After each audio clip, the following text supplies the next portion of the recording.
Welcome to VSB News Online for Tuesday, November 4th. I'm Peter Cattell. With the subject of ethics as their focus, the Bermuda Hospitals Board is encouraging patients to become more involved in this health care. This week, medical ethics expert Dr. Christy Simpson, head of the Bioethics Department at Dalhousie University, is working with staff to this end. She and Dr. Michael Nisbet, a member of the Ethics Committee, elaborate on the concept. The theme for Ethics Week this year is on informed decision making. So it's really thinking about how do we ensure that patients are part of their health care and feel that they can make the choices that are right for them about their treatment, about possible surgeries, whatever it might be. But I mean, most patients don't know. So how do you actually impart this type of information to the patient who doesn't know? Sure. It's a big process in terms of thinking through how do we share information with the patient about what's going on with them, encourage the patient to ask questions. So if they don't understand anything, definitely ask your healthcare team, ask your members about it, but also hopefully the way that we're sharing the information will make sense for the patient too, and around the different options that might be available. But it's really that back and forth conversation that hopefully patients will feel comfortable to say, I don't get it, or I need to know more, or I'm not sure what the right decision is for me. Can you help me talk that through? Can you help me figure out what's right? So you're imparting this information to the medical team, who in turn will impart that to the patient? Yes, yeah. So part of my role is around building the education or understanding of the healthcare team members to really think through what are those questions of importance that patients might be interested in, but also really framing it from that, well, why does it matter? And I think fundamentally it matters because we want patients to be involved in their healthcare, and that it's really better if patients are able to make the choices that are right for them rather than us telling you what you should do. We know it's better healthcare at the end of the day if you're choosing what you want. Yeah, every healthcare worker is responsible for doing their part when it comes to ethics, doing the right thing for the right reasons. And informed consent is a big part of that. They provide a lot of the information. They answer a lot of the questions. They get information from the individuals that they're caring for in order to help make a decision. It's not the doctor's decision. It's really the patient's decision.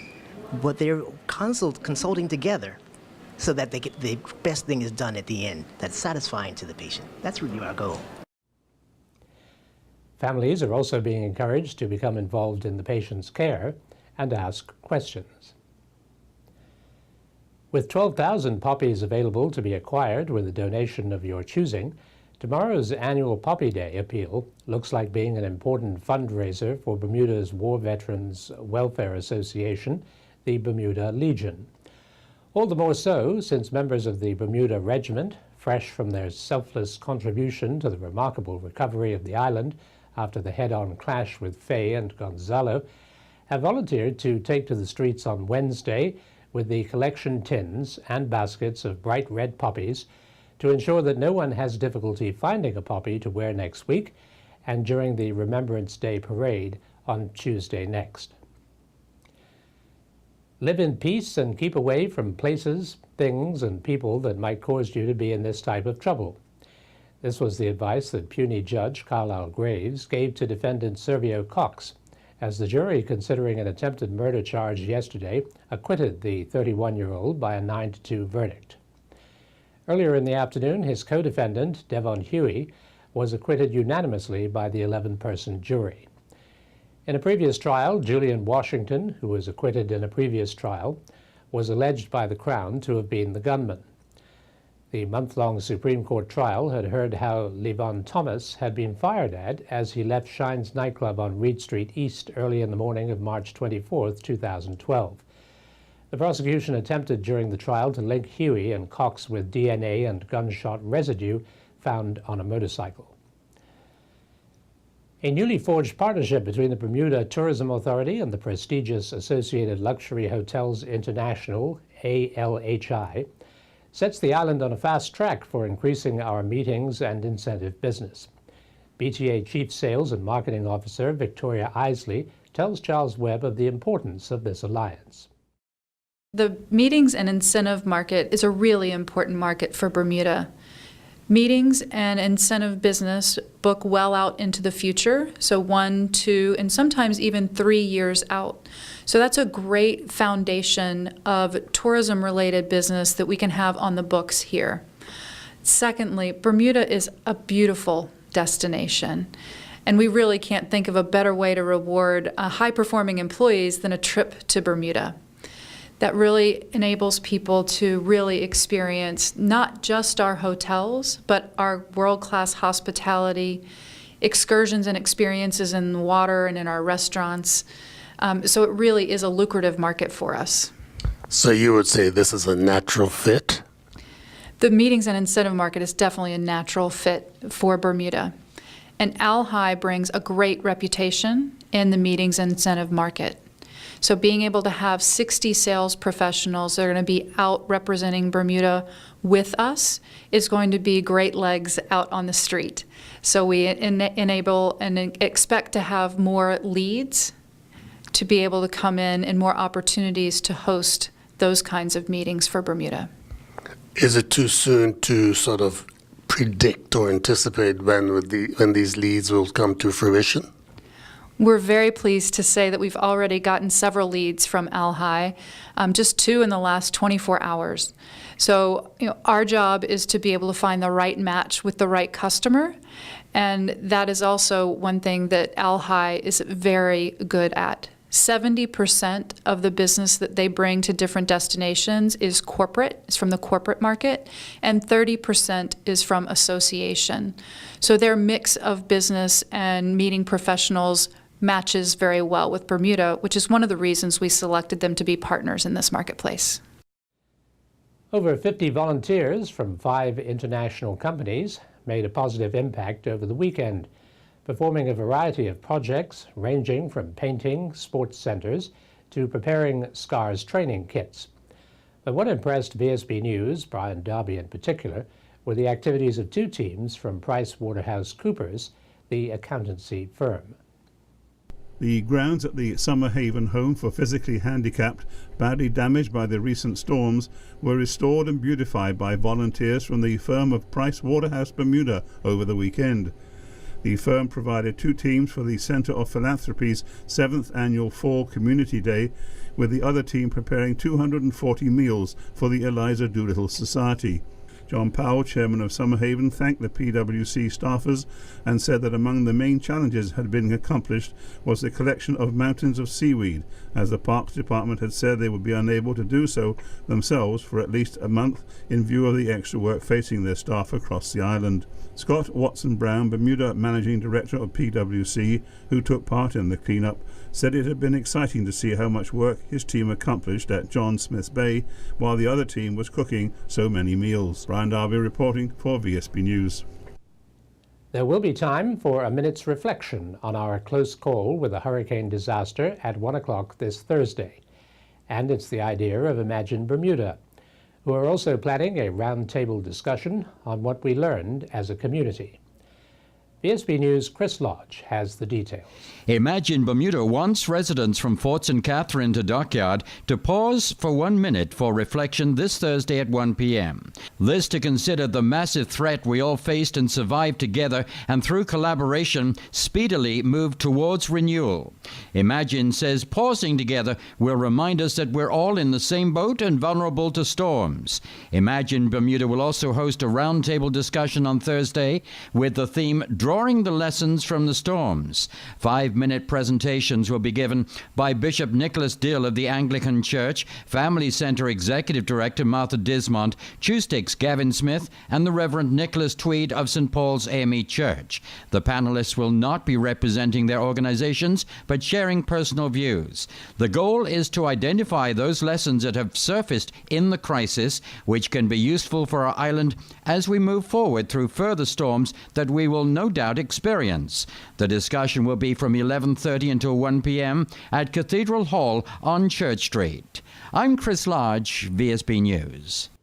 Police Constable Garwin Phillips is known by the nickname House, and when you see him perform his astonishing routine as a champion bodybuilder at this Saturday's Police Variety Review, you will understand why.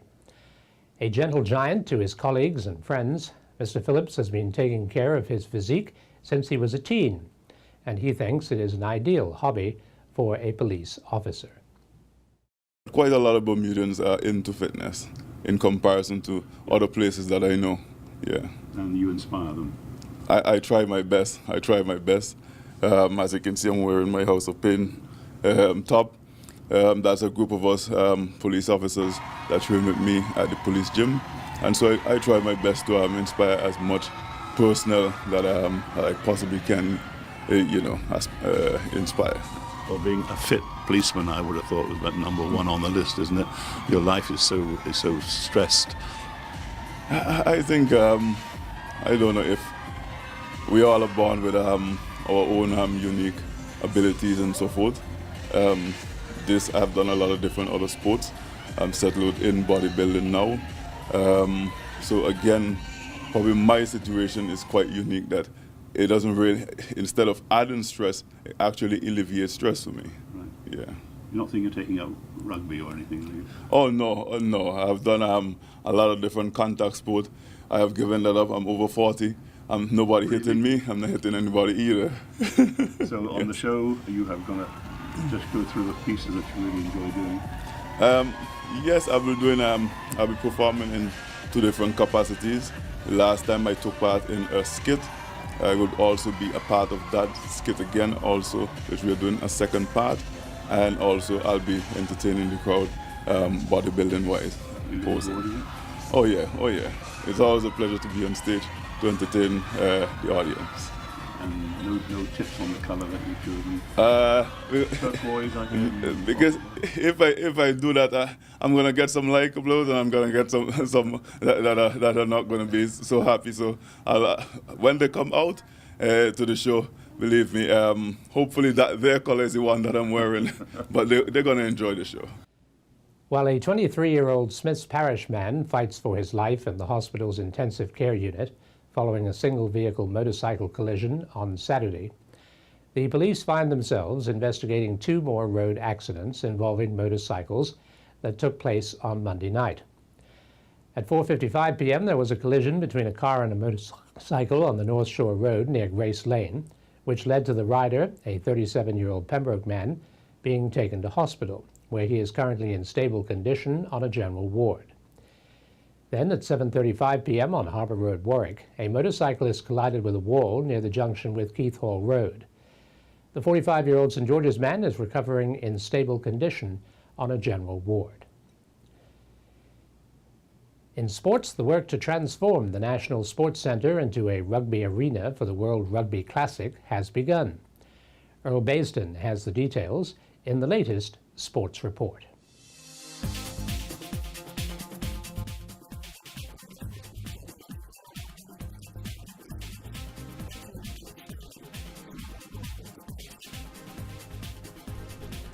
The Sports Center was active this morning as workmen began the job of turning the facility into an arena for the World Rugby Classic. The pole with lights attached was moved from the southwest corner of the north field and moved over to the eastern side to balance out the lights following the damage sustained to the other lights during Tropical Storm Faye and Hurricane Gonzalo. Welders spent time shoring up the poles to stabilize the base and give it more protection from the winds.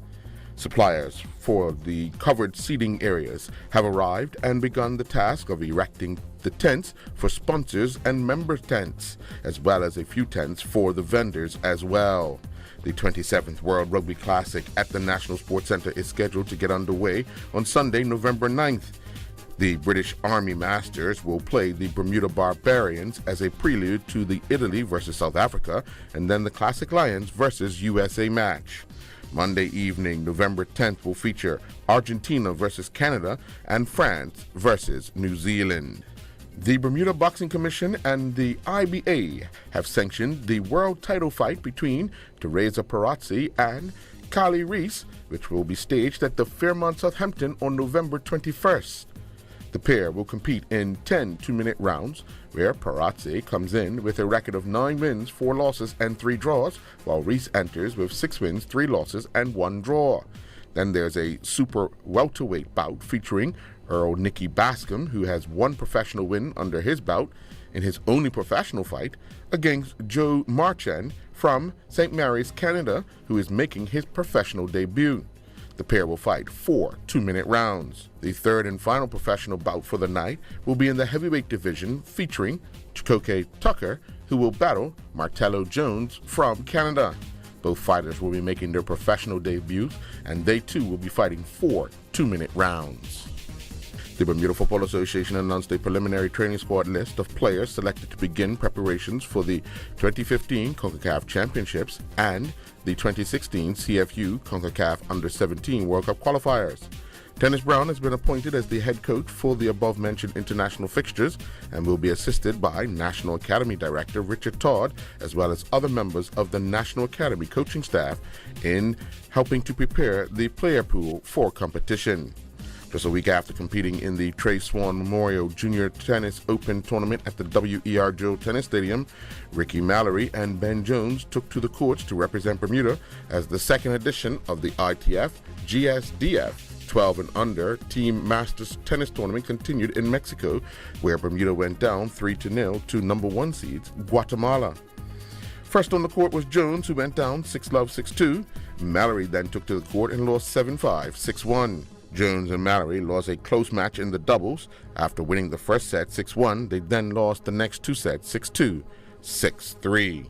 Virginia State University senior Taylor Ashley Bean won her 3rd consecutive Central Intercollegiate Athletic Association cross-country championships at the Wake Med Soccer Park, helping her school finish 4th out of 12 teams.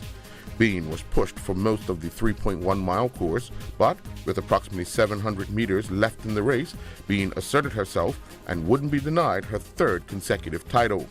Meanwhile, Trey Simons competed in the National Junior College Athletic Association's Regional 11th Cross-Country Championships. Freshman Simons led number 11th ranked North Iowa Area Community College men to a 2nd place finish in the regional meet with 54 points. Simons recorded a 5th place finish in the AK race with a time of 25:38 to earn a first team All-Region honors. 4 Bermuda's top gymnasts will take part in the Pan American Gymnastics Union Women's Development Training Camp for juniors ages 13 to 15 that's going on in Houston, Texas at the USA Gymnastics National Team Training Center. Danielle Walls, Samantha Soares, Ava Marshall, and Gianna Webb are all representing Bermuda at the event. They will be joined by junior athletes from across the Caribbean, Central and Southern America, as well as Canada and the United States of America. In Fraserburg Maya Continental Bowling League action at the Warwick Lanes, it saw the Spice Snakes defeat New Hope 27-3, while the Cubs defeated the Oddballs 26-4. The Nifty Rollers defeated the Pin Splitters 20.5 to 9.5, while Bermuda Pest Control defeated Cricky Licky Laundry 17-13. The Invaders defeated the Pin Jammers 23-7.